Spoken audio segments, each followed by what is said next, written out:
कुछ एक झूठ हमारे दिमागों में बैठा दिए जाते हैं। जैसे आप सब ने यह कथा पढ़ी होगी कि एकलव्य का अंगूठा कटवा लिया द्रोणाचार्य ने, पढ़ा है ना आप सब ने?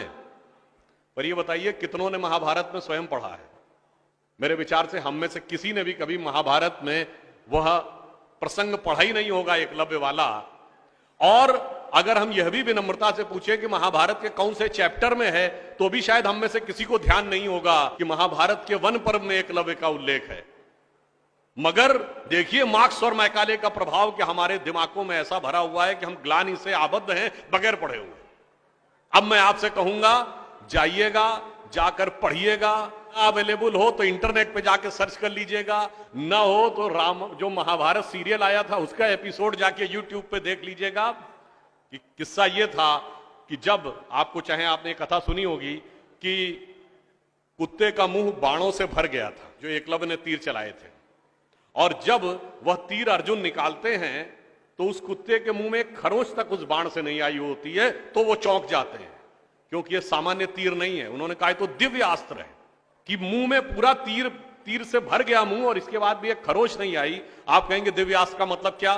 दिव्यास्त्र का मतलब ये है, जैसे रशिया यूक्रेन की लड़ाई चल रही है ना, इससे पहले मिडिल ईस्ट की लड़ाई देती थी, तो जो मिसाइल जाती है वो लेजर गाइडेड जाती है, जिस बिल्डिंग पे गिरना उसी बिल्डिंग पे गिरती है, अगल बगल पे नहीं गिरती, क्योंकि the direction is precise to the metres. पर अगर मुंह के अंदर जाए और खाल पर खरोच ना आए, इसका मतलब it is so much strongly guided that it is precision to the micrometres. तो जब ये वो देखते हैं ये दिव्यास्त्र चलाना, तो उन्होंने कहा दिव्यास्त्र राजा चला सकता है, ये कैसे सीखा इसने? तो जब द्रोणाचार्य उससे पूछते हैं कि तुमने ये किससे सीखा, तो कहता आपसे सीखा गुरुजी। कहते मैं तो तुम्हें जानता नहीं बालक, तुम अपना परिचय दो। अब यहीं पर बिंदु है। एकलव्य क्या कहता है? मैं मगध नरेश जरासंध के प्रधान सेनापति हिरण्यधनु का पुत्र एकलव्य। अरे वो मगध के chief of the arm forces का बेटा था। यदि आप ये कह रहे हैं कि वनवासी था, तो ये भी पूरा वाक्य तो पूरा करो कि वो सेना अध्यक्ष था। मगर देखिए कितनी चालाकी से छुपा लिया आधे तथ्य को, और उसके बाद हमारे दिमागों में भर दिया कि ये बहुत गलत किया गया। बताइए, हमारे हिंदू धर्म के दो महाकाव्य, रामायण और महाभारत, दोनों का रचयिता कौन? रामायण का रचयिता महर्षि वाल्मीकि, जो संस्कृत के आदि कवि माने जाते हैं। आज जो वाल्मीकि समुदाय है वो किसमें आता है? शेड्यूल कास्ट में। महाभारत के रचयिता और वेदांत और मीमांसा के रचयिता महर्षि वेदव्यास, जिनकी मां मछुआरिन थी, वह समुदाय किसमें आता है? कुछ राज्यों में, दिल्ली में शेड्यूल कास्ट में, यूपी में अति पिछड़े में। तो मेरे भाई, संत रैदास, नामदेव, कबीर, दादू, ये सब पूज्य संत हुए, फिर भी हमारे दिमागों में ये भरा जाता है। और कौन भरता है? वो लोग भरते हैं जो अपने यहां समाज के गरीब वर्गों की खरीद फरोख्त करते थे। और आपको यह भी बात बता दूं, जब हम कभी अपने यहां कहते हैं फॉरेन ट्रेवलर्स ने दिखाओ क्या लिखा है, तो मैं यह बात आपसे कहता हूं, इसको भी जाके चेक कर लीजिएगा।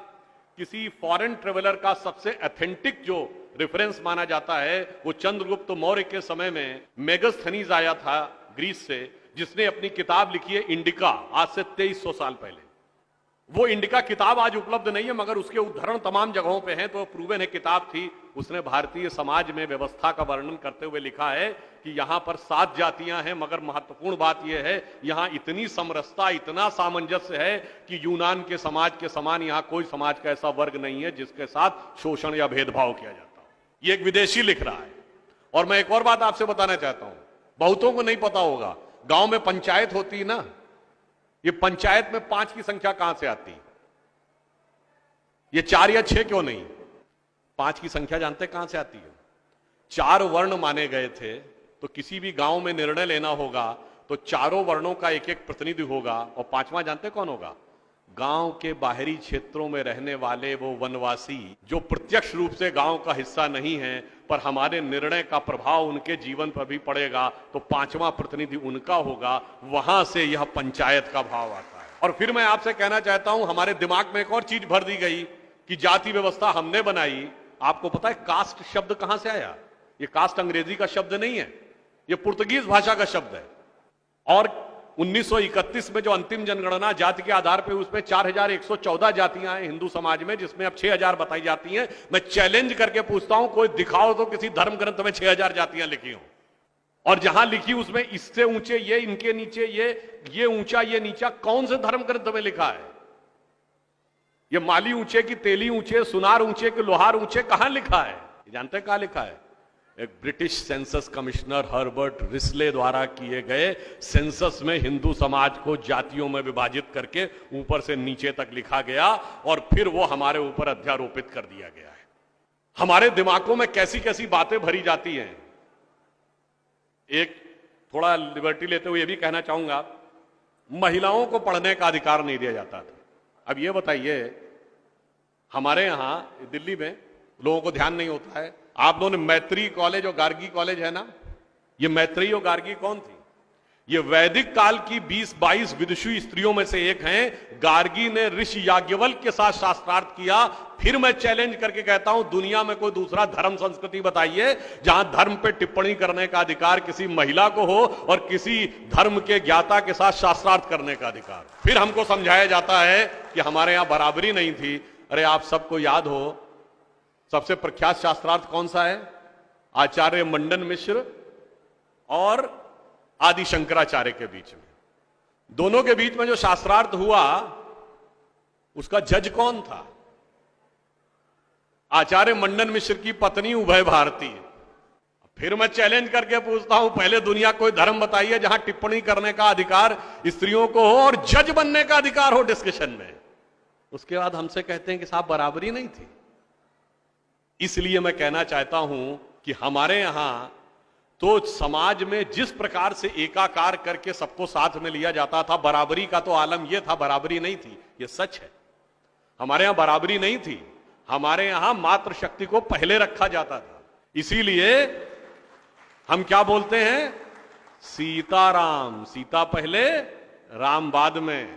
लक्ष्मी नारायण, लक्ष्मी पहले नारायण बाद में। गौरी शंकर, गौरी पहले शंकर बाद में। राधे कृष्ण, राधा पहले कृष्ण बाद में। माता पिता, माता पहले पिता बाद में। और इसीलिए हमारे जितने भी प्रतीक हैं, भारत भी माता है, धरती भी माता है, प्रकृति भी माता है, गीता भी माता है, गंगा भी माता है, गाय भी माता है, गायत्री भी माता है।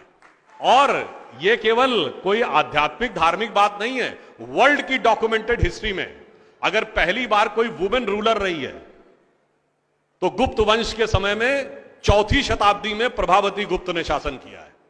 उसके बाद अहिल्याबाई होलकर, रानी दुर्गावती, रानी झांसी, वो सब तो आपने बहुत सुना होगा। अब वो लोग आके हमको समझाते हैं कि बराबरी नहीं